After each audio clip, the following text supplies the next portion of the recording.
오늘 하나님께서 우리에게 주신 말씀은 로마서 9장 1절에서 13절입니다. 하나님의 말씀을 봉독합니다. 내가 그리스도 안에서 참말을 하고 거짓말을 아니하노라. 나에게 큰 근심이 있는 것과 마음에 그치지 않는 고통이 있는 것을 내 양심이 성령 안에서 나와 더불어 증언하노니 나의 형제 곧 골육의 친척을 위하여 내 자신이 저주를 받아 그리스도에게서 끊어질지라도 원하는 바로라. 그들은 이스라엘 사람이라.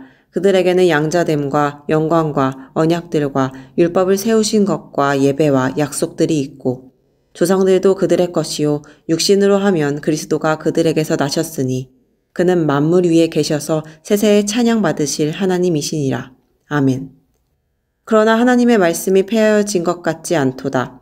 이스라엘에게서 난 그들이 다 이스라엘이 아니요 또한 아브라함의 씨가 다 그의 자녀가 아니라 오직 이삭으로부터 난 자라야 내 씨라 불리리라 하셨으니 곧 육신의 자녀가 하나님의 자녀가 아니요 오직 약속의 자녀가 씨로 여기심을 받느니라. 약속의 말씀은 이것이니 명년 이때에 내가 이르리니 사라에게 아들이 있으리라 하심이라. 그뿐 아니라 또한 리브가가 우리 조상 이삭 한 사람으로 말미암아 임신하였는데 그 자식들이 아직 나지도 아니하고 무슨 선이나 악을 행하지 아니한 때에 택하심을 따라 되는 하나님의 뜻이 행위로 말미암지 않고 오직 부르시는 이로 말미암아 서게 하려 하사 리브가에게 이르시되 큰 자가 어린 자를 섬기리라 하셨나니 기록된 바 내가 야곱은 사랑하고 에서는 미워하였다 하심과 같으니라. 오늘은 바울의 고통, 눈물의 기도라는 제목으로 하나님의 말씀을 전합니다. 사랑하는 성도 여러분, 새벽을 깨우며 나오신 여러분의 마음에는 어떤 기도 제목이 있으십니까? 혹시 여러분들을 가장 힘들게 하는 마음에 묻어둔 아픈 손가락은 없으십니까?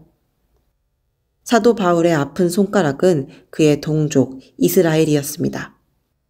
그는 이방인들에게 복음을 전하며 수많은 영혼을 그리스도께로 인도하고 교회를 세웠습니다.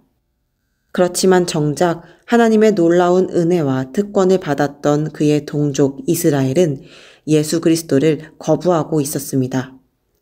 바울은 그런 이스라엘을 보며 나에게 큰 근심이 있는 것과 마음에 그치지 않는 고통이 있다고 말합니다.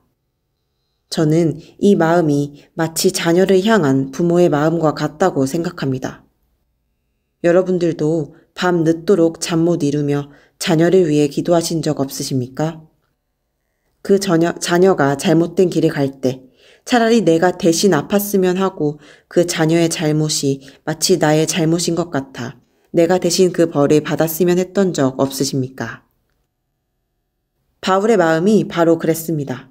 3절 나의 형제 곧 골육의 친척을 위하여 내 자신이 저주를 받아 그리스도에게서 끊어질지라도 원하는 바로라.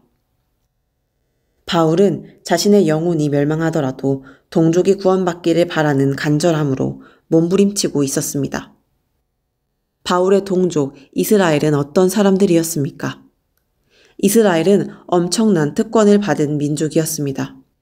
4, 5절 말씀을 보십시오. 그들에게는 양자됨과 영광과 언약들과 율법, 예배와 약속들이 주어졌습니다. 심지어 그리스도께서 그들의 혈통을 통해 오시기도 하셨습니다. 하지만 바울은 말합니다. 이스라엘에게서 난 그들이 다 이스라엘이 아니요. 이스라엘 민족으로 태어났다고 해서 그들이 다 구원받은 하나님의 백성이 아니라는 뜻입니다. 다시 말해 그들의 출생이나 행위, 그들의 종교적 특권이 그들의 구원을 보장하지 않는다는 것입니다. 첫 번째로 특권이 구원을 보장하지 않습니다. 이것은 우리에게도 동일합니다. 우리는 먼저 예수 그리스도를 안 사람들입니다. 이것은 실로 엄청난 특권입니다. 하나님을 알지 못하던 시대에 복음을 먼저 들을 수 있었다는 것. 그래서 이렇게 새벽을 깨우며 기도하고 하나님을 예배할 수 있었다는 것. 이 모든 것이 우리에게 주어진 엄청난 특권이자 은혜입니다.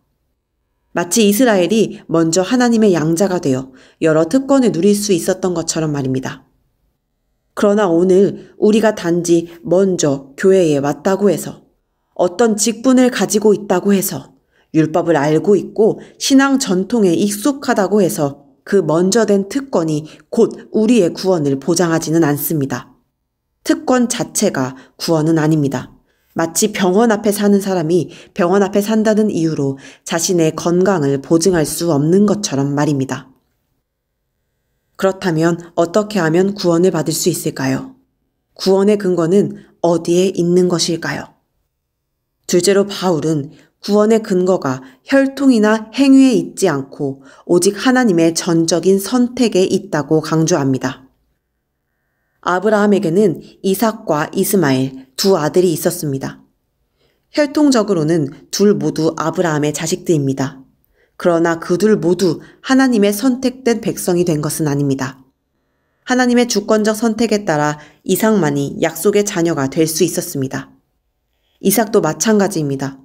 그에게도 야곱과 에서라는 두 아들이 있었습니다. 그러나 두 아들 모두 약속의 자녀가 된 것은 아닙니다. 하나님의 선택에 따라 야곱이 약속의 자녀가 되었습니다. 당시 유대인들은 아브라함의 육신적 혈통을 영적 축복의 근원으로 생각했습니다. 아브라함의 핏줄이니 당연히 하나님의 백성이라고 생각한 것이죠. 그래서 아브라함의 자손이라는 것은 그들의 엄청난 자부심이 되었습니다. 그러나 그들이 하나님의 자녀가 될 수 있었던 것은 아브라함의 자손이기 때문이 아닙니다. 그들의 어떤 행위 때문도 아니었습니다. 그것은 전적인 하나님의 선택 때문이었습니다. 하나님께서 모든 백성에게 하나님을 알게 하시기 위해서 이스라엘을 하나님의 백성으로 선택하셨기 때문에 그들이 하나님의 자녀가 될 수 있었던 것입니다. 따라서 바울은 하나님의 선택을 자신들의 우월함이나 나음을 자랑하는 수단으로 내세울 수 없다고 강조합니다. 왜냐하면 그들의 특권은 하나님의 선택의 결과이지 그들의 무엇 때문이 아니었기 때문입니다. 이 사실은 우리를 겸손하게 하는 동시에 우리에게 엄청난 자유와 소망을 줍니다. 오늘 우리가 우리의 무엇으로 구원을 받은 것이 아니기에 우리는 하나님의 주권 앞에 겸손할 수밖에 없으며 동시에 우리의 구원이 우리 자신의 행위와 출생과 같은 조건에 의한 것이 아니기 때문에 우리는 소망 가운데 다가올 미래를 더욱더 기대할 수 있습니다. 비록 우리가 혹은 누군가가 지금 변화되지 않는다 할지라도 그들의 행위가 주님 앞에 온전하지 않다고 할지라도 우리를 향한 하나님의 주권적 선택에 기대어 우리는 새로워질 미래를 소망할 수 있습니다. 끊을 수 없는 주님의 사랑에 근거하여 포기하지 않는 소망을 우리는 품어야 합니다. 오늘 우리는 하나님의 은혜로 구원을 얻었습니다. 오늘 우리가 이 자리에 나올 수 있었던 것도 하나님의 은혜입니다. 하나님이 우리에게 예수 그리스도를 믿을 수 있는 믿음을 주시지 않았다면 또한 우리가 믿을 수 있는 그 예수 그리스도를 우리에게 보내주시지 않았다면 우리가 어떻게 하나님의 자녀가 될 수 있었겠습니까? 오늘 우리가 여기에 있는 것이 우리의 무엇 때문이 아니라 하나님의 은혜임을 진실로 깨닫게 된다면 우리는 자신에게 주어진 특권과 그 특권을 소유한 자기 자신을 자랑하기보다 그 은혜를 베풀어 주신 예수 그리스도를 자랑하며 감사함으로 그 은혜에 더욱더 매달리게 될 것입니다. 그렇다면 마지막으로 하나님의 은혜를 아는 자로서 우리가 해야 할 일은 무엇일까요? 아직 자신들에게 주어진 특권의 은혜를 깨닫지 못한 영혼들을 위해 눈물로 기도하는 것입니다. 여러분, 바울의 마음을 기억하십시오. 은혜를 깨달은 자로서 바울은 자신의 모든 것을 버리고서라도 동족 이스라엘이 구원받기를 갈망했습니다. 그리고 이 마음은 바로 예수 그리스도의 마음이었습니다. 바울이 이스라엘을 위해 자신이 그리스도에게서 끊어지고 저주를 받아도 좋다고 이야기했던 것처럼 실제로 예수님께서는 우리를 구원하시기 위해 하나님으로부터 분리되어 십자가 위에서 우리가 받아야 할 모든 저주를 대신 받으셨습니다. 사랑하는 성도님들, 여러분들이 품으신 이스라엘은 누구입니까? 여러분들의 아픈 손가락 말입니다. 이 세상에는 아직 하나님의 은혜를 알지 못하는 사람들이 너무나 많습니다. 우리의 자녀들입니다. 가족입니다. 동료들입니다. 혹은 아직 은혜를 깨닫지 못한 우리 자신일 수 있습니다. 바울은 그들을 가슴에 품고 애통했습니다. 바울이 자신의 동족 이스라엘을 가슴에 품고 애통해 했던 것처럼 이 시간 그들을 마음에 품고 기도합시다. 십자가에서 저주를 받기까지 우리를 사랑하셨던 예수 그리스도의 사랑을 품고 그들을 위해 기도하십시오. 그래서 오늘 우리가 이 절절한 바울의 이야기를 통해 하나님의 은혜를 깨닫게 될 것처럼 그들이 여러분들을 통해 하나님의 은혜를 깨닫게 되기를 축복합니다. 함께 기도하겠습니다. 하나님, 저희에게 주신 구원의 특권을 당연하게 여기고 교만했던 마음을 회개합니다. 하나님의 전적인 선택과 그 사랑의 은혜로 구원받았음을 고백합니다. 저희가 받은 은혜에 감사하며 예수 그리스도만을 자랑하는 삶을 살겠습니다.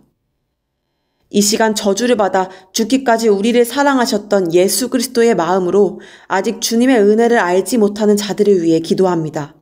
하나님, 그들을 불쌍히 여겨주시고 그들이 예수님을 만나는 역사가 일어나게 하여 주십시오. 예수님의 이름으로 기도합니다. 아멘.